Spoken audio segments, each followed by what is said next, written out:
복된 소식 아름다운 소리 AM 1590kHz 시카고 기독교 방송입니다.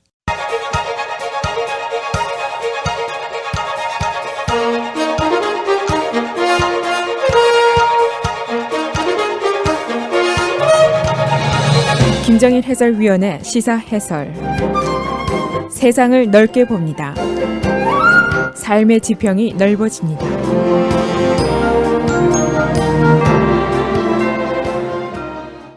라드 블라고예비치 전 일리노이 주지사가 어제 트럼프 대통령으로부터 감형 조치를 받고 석방이 돼서 8년 만에 시카고로 돌아왔습니다. 블라고예비치는 오바마 대통령의 당선으로 공석이 된 연방 상원의원 자리를 팔려고 시도하다가 FBI의 도청에 의한 수사로 적발이 됐고 2011년에 유죄 판결을 받고 14년 징역에 선고가 됐습니다. 그가 이미 8년을 복역을 했고 이제 백발이 돼서 시카고에 다시 돌아오게 된 것입니다.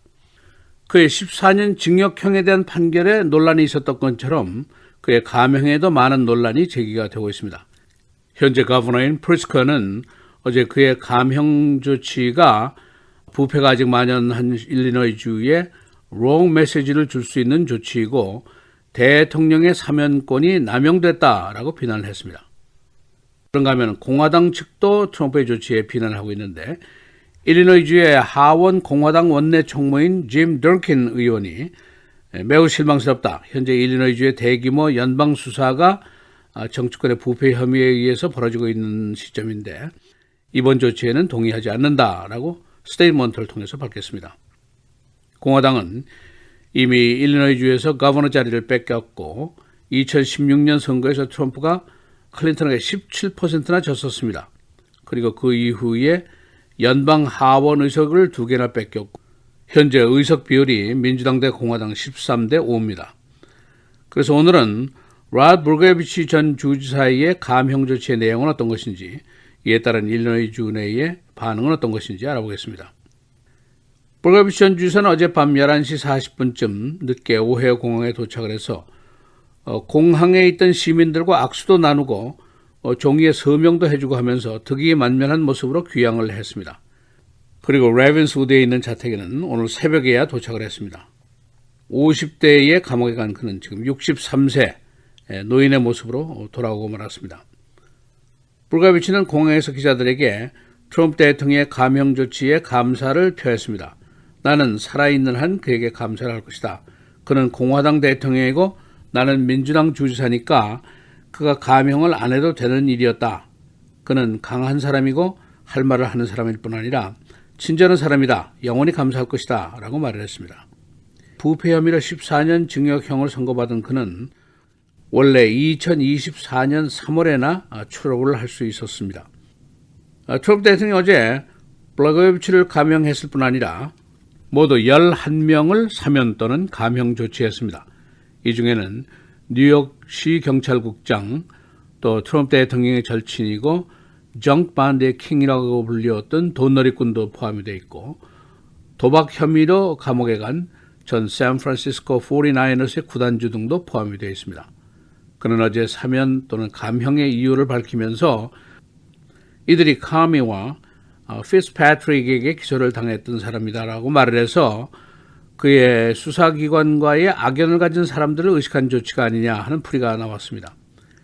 제임스 코미 전 FBI 국장은 블라고예비치 수사 당시에 개인 로펌에 근무를 하고 있었습니다. 그러나 그와 절친인 피츠패트릭은 당시에 시카고 지역의 검사장으로 블라고예비치를 직접 수사했던 장본인입니다.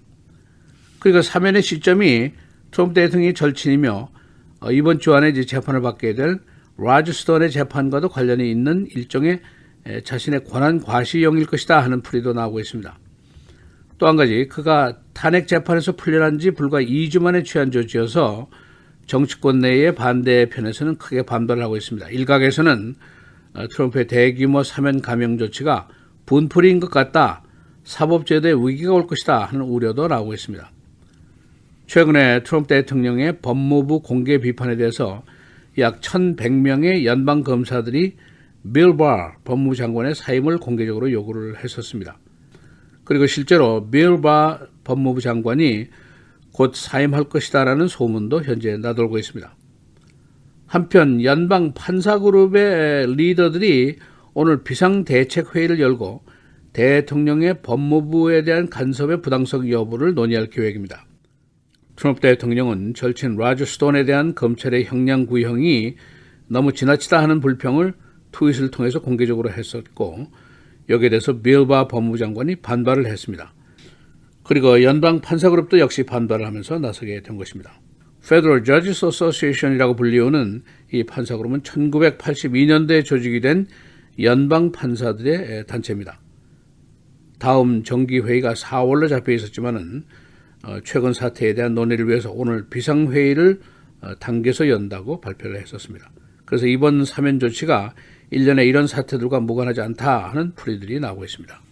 이 라드 불거비치는 주 하원 의원 그리고 연방 하원 의원을 거쳐서 2003년도에 일리노이 주 지사 거버너로 선출이 됐습니다. 그는 일리노이 거버너로서는 처음으로 시카고 한인회를 직접 예방했던 거버너입니다. 또 그는 하이웨이에 코리아타운이라는 사인도 걸어줬었고 한인사회와 매우 좋은 관계를 가졌었습니다. 그 이유가 있는데 장영준 전 한인회장과 절친인 전 시카고시 의원인 리처드 멜 의원과의 우정에서부터 시작이 된 것입니다. 불거비치가 바로 멜 의원의 사회입니다. 불거비치는 장영준 회장을 일리노이주 휴먼 라이트 커미션에 지명을 했고 이 커미션에서 바로 현재 거버너인 J.B. 프리츠코와 장 회장이 함께 커미셔너로 봉직을 한 적이 있습니다. 그러니까 한 30년 전에 불거비치가 주 하원 의원이었던 시절이 있었습니다. 한국에서 당시 국회의원이었던 이부영 의원 등이 시카고를 방문했는데 로렌스에 있던 반도식당에서 의원 간담회를 가졌었습니다. 이때 주 하원이었던 불거비치가 한국 의원들도 좀 만나고 한인사회와 얼굴도 트기 위해서 이 자리에 참석을 했었고 김청범 전 한인회장이 그를 커뮤니티 리더들에게 소개를 시켰었습니다. 그때 마침 이 행사의 사회를 맡았던 제가 그를 처음으로 한인사회에 데뷔를 시켰는데 그의 이름 블라고예비치를 제대로 발음을 하지 못해서 제가 쩔쩔맸던 기억이 아직도 있습니다. 지금 그가 63세지만은 당시에는 새파란 30대의 주 하원 의원이었습니다. 그가 지금 산전수전 공중전 다 겪고 백발의 노인으로 어제 시카고에 돌아왔습니다만 저도 지금은 백발이 다 됐습니다. 시사해설 김정일입니다.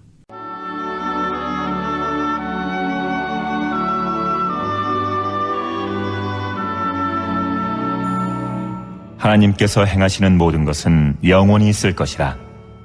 그 위에 더할 수도 없고 그것에서 덜할 수도 없나니 하나님이 이같이 행하심은 사람들이 그의 앞에서 경외하게 하려 하심인 줄을 내가 알았도다.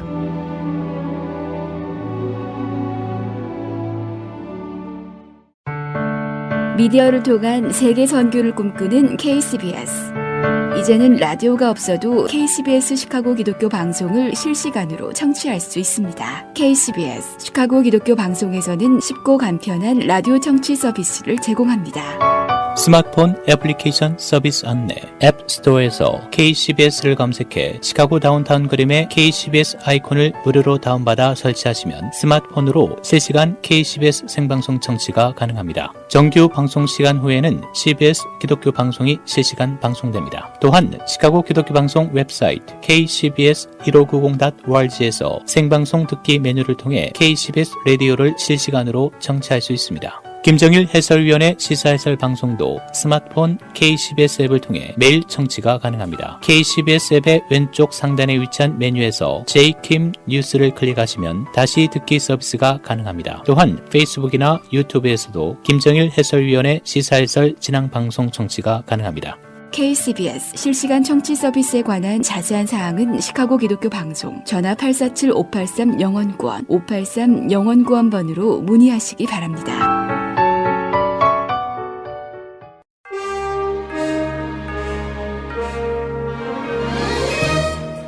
2월 19일 수요일 KCBS 헤드라인 뉴스입니다. 트럼프 대통령이 메간 매직 혐의 등으로 14년형을 선고받고 수감 중인 러드 블가야비치 전 일리노이 주지사를 포함해 이름난 화이트칼라 범죄사범 11명을 무더기로 사면했습니다. 탄핵 국면을 벗어난 트럼프 대통령이 거침없는 사면권 행사 등을 통해 사법 시스템을 흔들고 있다는 비판이 고조되고 있습니다. 트럼프 대통령은 어제 블라고야비치에게 가해진 처벌은 터무니없이 과다한 것이라며 블라고야비치 등을 사면했다고 언론 등이 보도했습니다. 블라고야비치는 일리노이주 주지사 재직 시절 오바마의 대통령 당선으로 상원의원 자리가 공석이 되자 자신이 가진 지명권을 놓고 정치적 거래를 시도한 혐의로 2011년 14년형을 선고받고 8년째 복역해 왔었습니다. 버니 샌더스 상원의원이 오는 22일 치러지는 네바다주 코커스를 앞두고 실시된 월스트리트저널과 MBC 방송 공동 여론조사에서 27%의 지지율로 계속 선두를 유지하고 있습니다. 샌더스 의원은 지난 1월 조사 때와 똑같은 지지율을 유지했지만 1월 26%의 지지율을 보였던 조 바이든 전 부통령은 14%로 크게 떨어지면서 마이클 블룸버그 전 뉴욕시장과 엘리자베스 워런 상원의원과 동률을 보여 공동 2위를 기록했습니다. 또 피트 부리저지 전 사우스밴드 시장이 13%로 4위, 에이미 클로버샤 상원의원이 7%로 5위를 차지했습니다. 한편 민주당 대선 후보 경선에서 블룸버그 전 뉴욕시장의 급부상이 예측을 어렵게 만들고 있습니다. 블룸버그는 뒤늦게 경선에 뛰어든 이후 개인 자산 3억 8,500만 달러를 자신을 알리는 데 써왔는데 오늘 민주당 후보 토론에 처음 참가할 예정입니다. 일본 요코하마에 정박 중이던 다이아몬드 프린세스호 승객선 중 아직 선박과 일본 내 병원에 남아있는 미국인들은 최소 2주간 고국으로 돌아올 수 없게 됐습니다. 언론에 따르면 질병통제예방센터는 어제 성명을 통해 크루즈에 남은 승객과 승무원, 일본 내 병원에 있는 자국민에 대해 신종 코로나 바이러스 잠복 기간인 14일이 지난 뒤 귀국할 수 있다고 밝혔습니다. 이 기간 동안 증상이 없고 양성 반응을 보이지 않는 경우에만 귀국할 수 있습니다. 한편 한국 내 코로나19 확진자가 하루 새 20명이 늘어나 51명을 기록했습니다. 특히 지역사회 확산이 우려되고 있습니다. 현재 전 세계 31개국에서 코로나19 확진자는 75,297명, 사망 2,012명, 완치 15,047명입니다. 연방 판사들이 트럼프 대통령과 윌리엄 바 법무장관의 사법 개입 논란과 관련해 오늘 긴급회의를 열고 대응책을 논의할 예정입니다. 언론 보도에 따르면 신시아 루페 연방법관협회 회장은 어제 협회 지도부에 전화를 걸어 긴급회의를 소집했습니다. 그는 판사들은 개별 재판에 대한 공격을 염려하고 있다며 주로 이 문제에 대해 논의할 것이라고 밝혔습니다. 한편 바 장관은 사법 개입 논란과 관련해 내달 하원 법사위원회에 출석해 증언할 예정입니다. 오늘 새벽 12시 25분경 레빈스우드 자택에 돌아온 블라고야비치 전 주지사는 자신의 감염 소식을 사전에 몰랐다고 말했습니다. 그는 뉴스를 들은 옆에 재소자들로부터 이 소식을 알게 됐다고 말하면서 트럼프 대통령에게 재차 감사의 뜻을 전했습니다. 한편 트럼프 대통령은 그의 아내 패티의 방송을 통한 감사의 말을 들은 후 I like her라고 반응했습니다. 다운타운 지역에 있는 식당 화장실에서 어린이가 성추행을 당했습니다. 경찰은 공공장소에서 부모들이 반드시 어린이를 동행할 것을 당부했습니다. 경찰은 또한 부모들이 자녀들에게 모르는 사람과 대화하지 말 것을 교육시킬 것을 요망했습니다. 시카고 지역에 있는 메트로 열차 건널목 사인이 바뀝니다. 당국은 지난 5년간 건널목 사고가 계속됨에 따라 사인을 교체하기로 했습니다. 주교통당국이 이 조치를 인준함에 따라 금년 8월경부터 사인이 교체됩니다. 날씨입니다. 오늘 대체로 맑은 추운 날씨 보이겠습니다. 낮 최고 30도, 밤 최저 9도. 내일 맑은 추운 날씨 이어지겠고 낮 최고 23도, 밤 최저 12도. 금요일과 토요일 역시 맑겠고 기온은 다시 오르겠습니다. 금요일 낮 최고 39도, 밤 최저 25도. 토요일 낮 최고 47도, 밤 최저 32도입니다.